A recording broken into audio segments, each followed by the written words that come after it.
What are we fighting for? To make our soldiers the best informed in the world, the War Department, for the past several months, has been presenting discussions before the troops of all our Army posts of the nation's best-known commentators. In them, the causes, issues, and strategies of the war are brought before the men of our Army.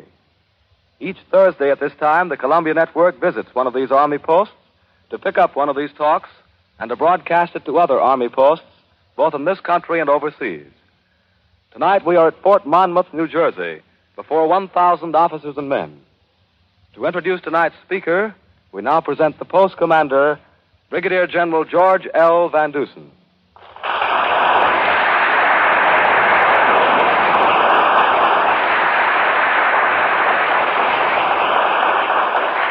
Officers and men of Fort Monmouth, and those listening by radio at other Army stations in the United States and overseas, today we are to hear an internationally famous writer and foreign correspondent who has spent much of his time in the countries of which he is about to speak, the countries of our allies.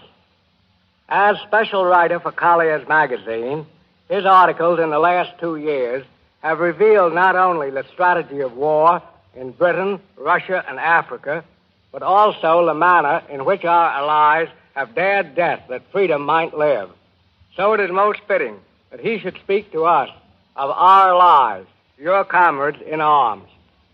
It is my pleasure to welcome to Fort Monmouth Mr. Quentin Reynolds.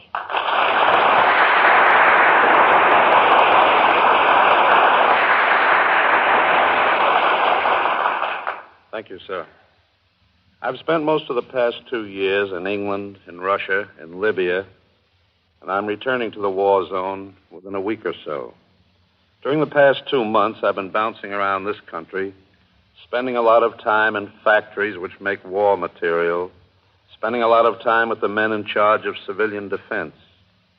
During that time, I've been asked a lot of questions about your comrades in arms. What kind of fighters are they? Can they take it? Can they give it? I've been asked a lot of questions about the Russian army and about the Russian people. Maybe you fellows have some of the same questions in mind. During the past few years, the Nazi propaganda in our country has been very effective.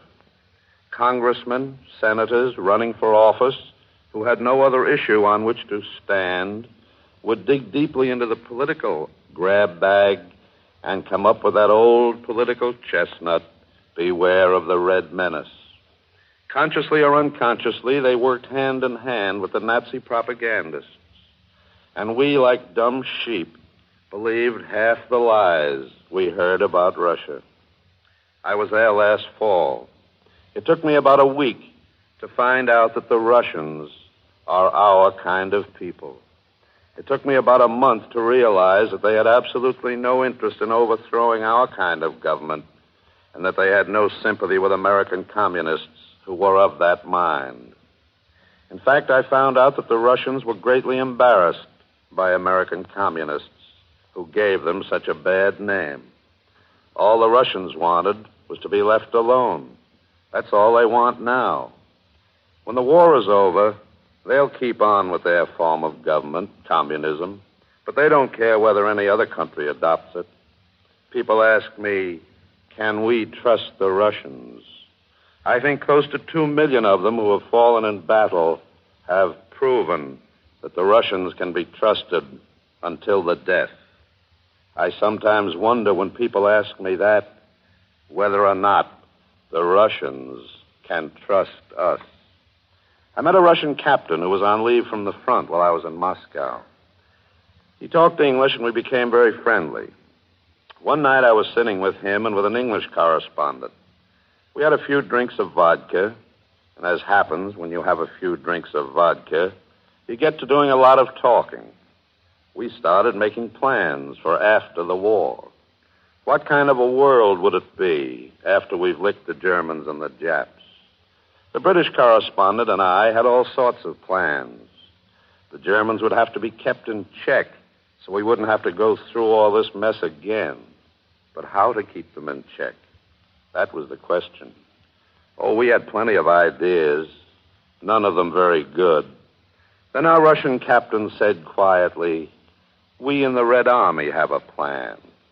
After we have chased the Germans out of our country, we'll keep right on and chase them back to Berlin.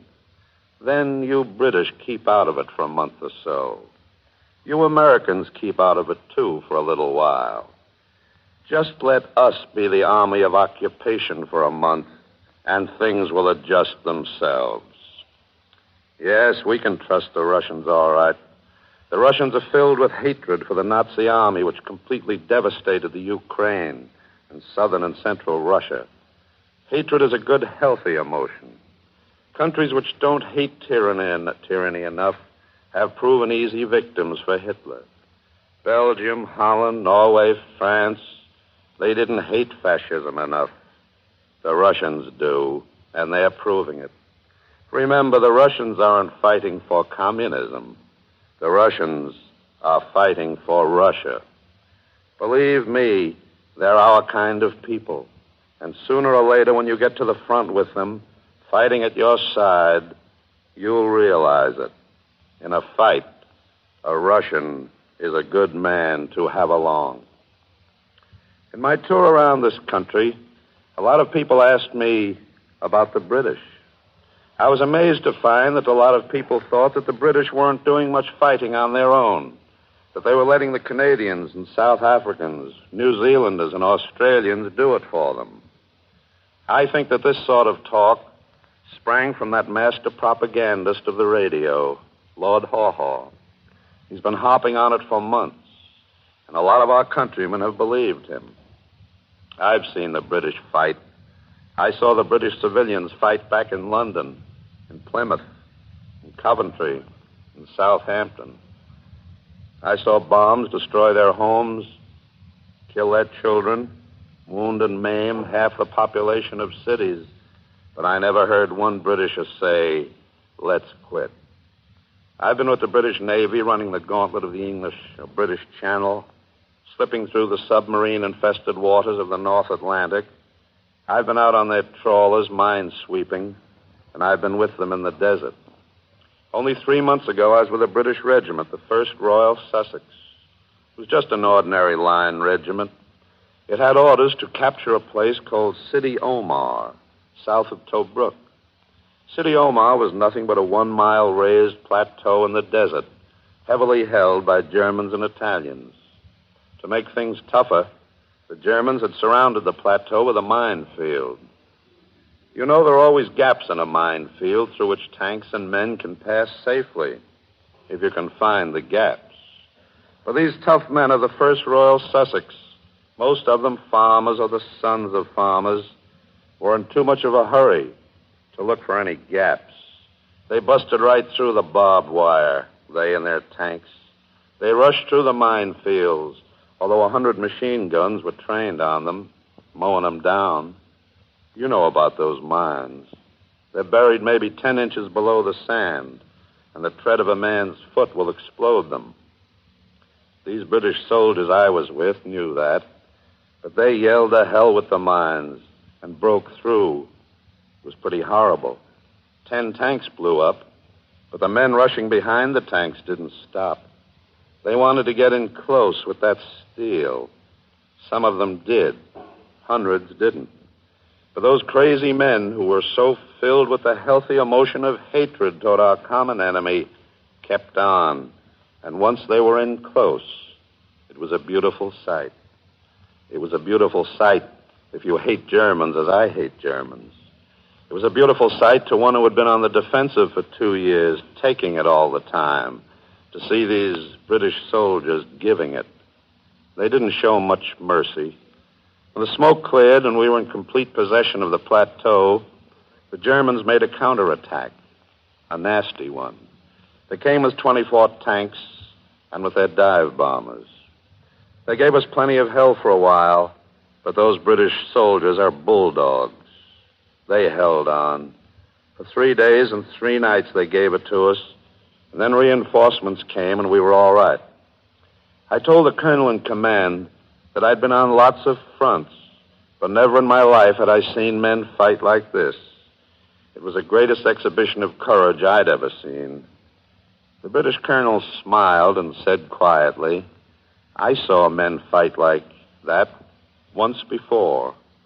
It was at Chateau Thierry, and the men were United States Marines.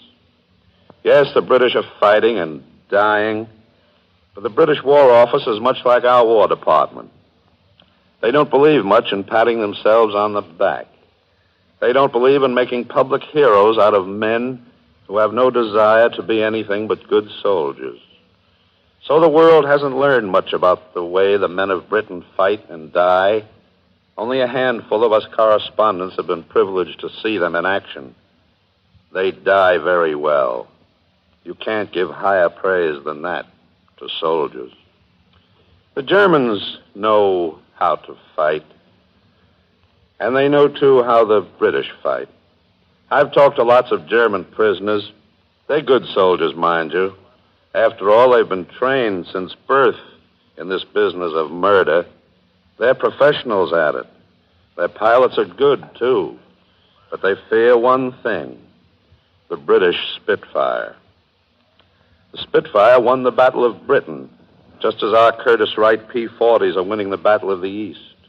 The Germans fear the Spitfires just as the Japs fear our pursuit ships.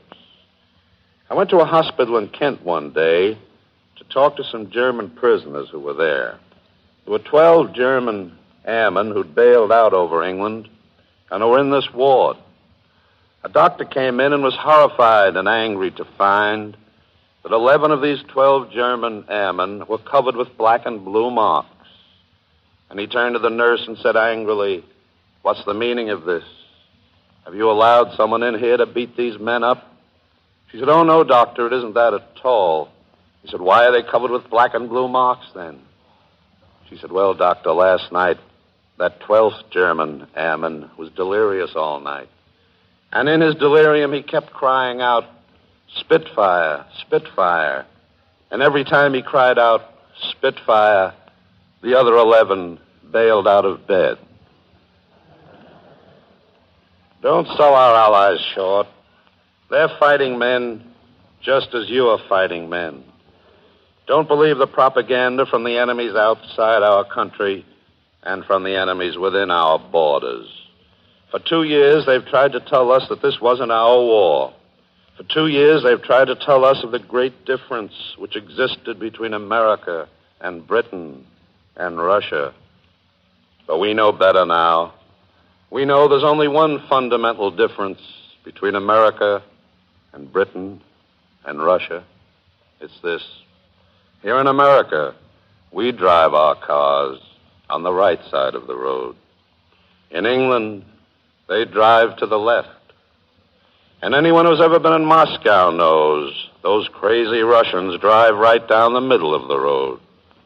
But the road to Berlin is a wide one. And there's room enough on it for all three of us. And America can take the right side of the road. And Britain can take the left of the road. And Russia can take the middle of the road. And we'll go swinging along, side by side. No matter how long the road is, or how many detours there may be through the Far East or other places, it won't bother us, because we know that as long as we three trust each other, that road will bring us to Berlin together. From Fort Monmouth, New Jersey, the War Department and the Columbia Network have broadcast the fourth in a series of talks to American soldiers here and abroad as part of a comprehensive program by the Army designed to keep our soldiers the best informed in the world. The speaker tonight on this series, titled "What Are We Fighting For?" was Quentin Reynolds, foreign correspondent and associate editor of Collier's Magazine. This is the Columbia Broadcasting System.